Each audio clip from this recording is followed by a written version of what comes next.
Poverty drains a community. It just doesn't drain a family.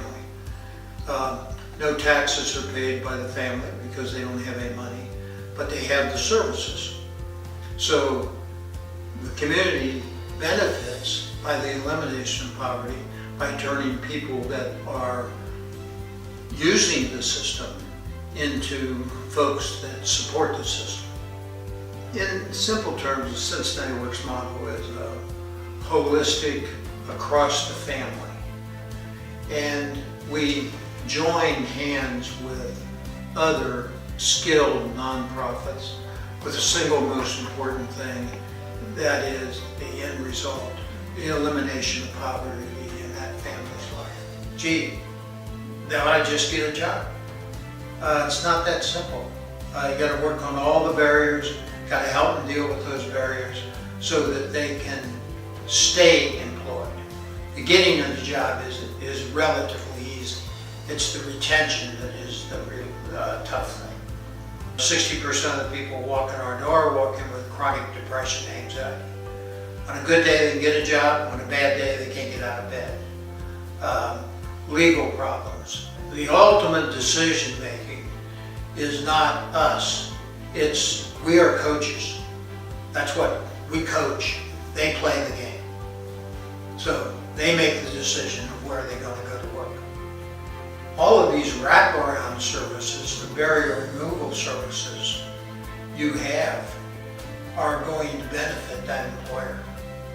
Because we say to the employer, we will cut your turnover in half of the unskilled labor pool. And many times they just laugh and say, how are you going to do that? And when I describe it, they finally say, oh, I get it. It's an employee assistance program for people at the lower level jobs in my company. There is about 13% of the working age population that could be eligible for Cincinnati Works. That is the largest untapped labor force since women entered the labor force in the 40s. We are able to get a person totally out of poverty, a family, for about $30,000 over an 8-year period. That same person, if they have a couple of children, they are costing society $30,000 a year, or if it takes us 8 years to get them out of poverty, they have gotten $240,000.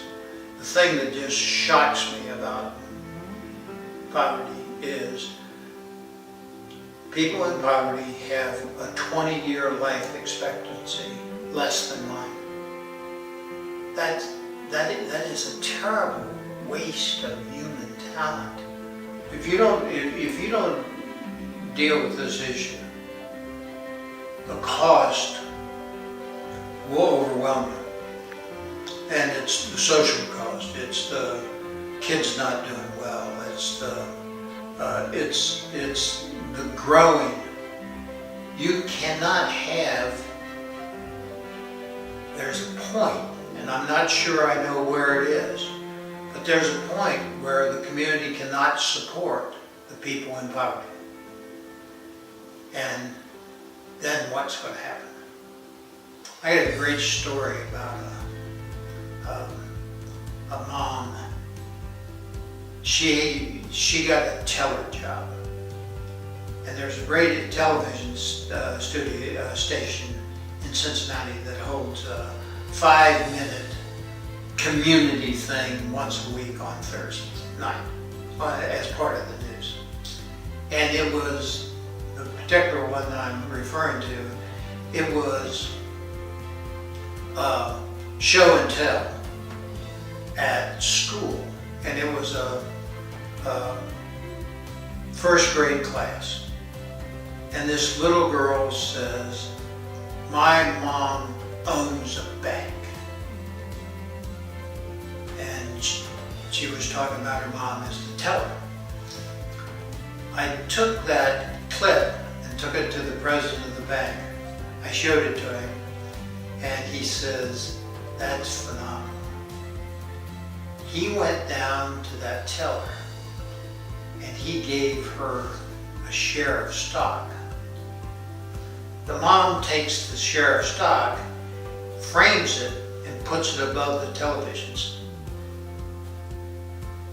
Every night when that little girl is watching television, or whenever she's watching, she's seeing that her mom owns the bank. Can you imagine what's going to happen to that little girl? Her life has changed. It's changed big time. Yes, she's going to have a lot of hard work, and she's going to have disappointments, but her mom owns the bank.